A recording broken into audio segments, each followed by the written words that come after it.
அனைவருக்கும் வணக்கம். இந்த வீடியோவில் நம்ம எதை பற்றி பார்க்குறோம் அப்படின்னா, தை மாதத்தில் வரக்கூடிய முருகப்பெருமானுக்கு உகந்த தைப்பூசத்தை பற்றி நாம் பார்க்கலாம். வருகிற பிப்ரவரி 11ஆம் தேதி தைப்பூசம் வர இருக்கிறது.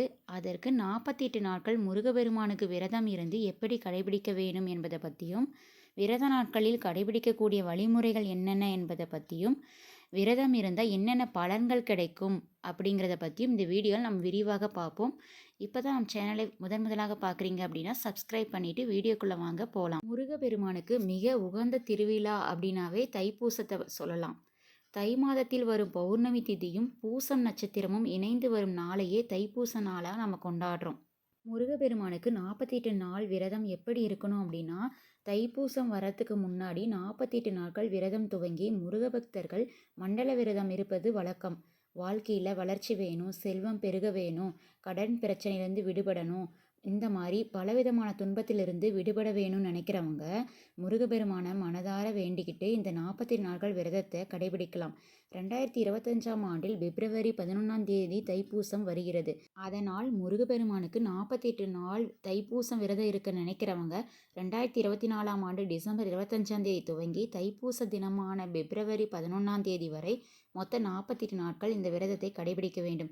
விரதம் எப்படி துவங்கணும் அப்படின்னா, டிசம்பர் 25ஆம் தேதி அன்று காலையில் எழுந்து அருகில் இருக்கும் முருகர் கோவிலுக்கு சென்று எந்த கோரிக்கை நிறைவேறதுக்காக விரதம் இருக்கிறீர்களோ அந்த கோரிக்கையை சொல்லி மனதார வேண்டிக்கணும்.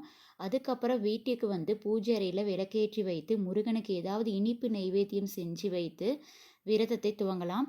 நெய்வேத்தியம் எதுவும் செய்ய முடியாதவங்க எளிமையாக வெற்றிலை பாக்கு, ஒரு வாழைப்பழம் வச்சு அல்லது சிறிய கற்கண்டு வச்சு விரதத்தை வந்து துவங்கலாம். விரதம் இருக்கும் முறை எப்படின்னா, தினமும் கோவிலுக்கு செல்ல முடிந்தவர்கள் செல்லலாம். முடியாதவங்க வீட்டிலேயே எளிமையாக விளக்கேற்றி வைத்து முருகனின் கந்த சஷ்டி கவசம், கந்தகுரு கவசம், திருப்புகழ் போன்ற முருகப்பெருமானுக்கு மந்திரங்களை சொல்லி விரதம் கடைபிடிக்கலாம்.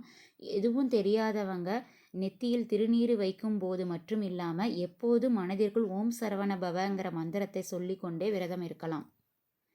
விரதம் இருப்பவர்கள் 48 நாட்களும் முடிந்தால் ஒரு வேளை உணவை தவிர்த்து விரதம் இருக்கலாம். முடியாதவங்க 3 வேளையும் சாப்பிட்டு விரதம் இருக்கலாம். விரதம் இருப்பவர்கள் 48 நாட்களும் கண்டிப்பாக அசைவம் சாப்பிடாமல், யாரிடையும் கோபம் கொள்ளாமல், அமைதியாக சாந்த குணத்துடன் இருந்து விரதத்தை கடைபிடிக்க வேண்டும். முருகப்பெருமானுக்கு 48 நாள் விரதம் இருந்தால் என்னென்ன பலன்கள் கிடைக்கும் அப்படிங்கிறத பற்றியும் பார்த்துடலாம். முருகப்பெருமானுக்கு 48 நாட்கள் விரதம் இருந்தால் நீங்கள் நினைத்த காரியம் வெற்றியடையும்.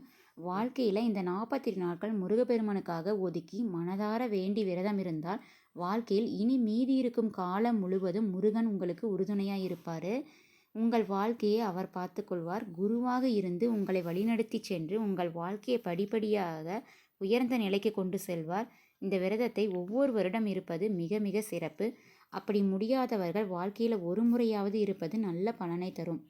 இந்த 48 நாளில் பெண்களுக்கான விரத முறைகள் எப்படிலாம் இருக்கணும் அப்படிங்கிறத பற்றியும் பார்த்துடலாம். இந்த விரதத்தின் போது தினமும் தலைக்கு குளிக்க வேண்டிய அவசியம் இல்லை. செவ்வாய்க்கிழமை மட்டும் தலை குளித்துவிட்டு விரதம் இருக்கலாம். பெண்கள் மாதவிடாய் காலத்திலும் விரதத்தை தொடரலாம். பூஜை அறைக்கு செல்லாமல் வெளியே இருந்தே முருகனை மனதார நினைத்து முருக மந்திரங்களை சொல்லி விரதத்தை தொடரலாம். வீட்டை எப்போதும் சுத்தமாக வச்சுக்கணும். தினமும் காலையிலேயே எழுந்து குளித்து விட வேண்டும். விரதம் கடைபிடிக்கும் நாட்களில் முருகப்பெருமானுக்கு மஞ்சள் அல்லது சிவப்பு நிற மலர்களால் அலங்கரித்து பூஜை செய்வது மிகவும் சிறப்பு. ஷட்கோண தீபம் ஏற்றுவதும் வெற்றிலை தீபம் ஏற்றுவதும் மிக மிக விசேஷமானதாக சொல்லலாம்.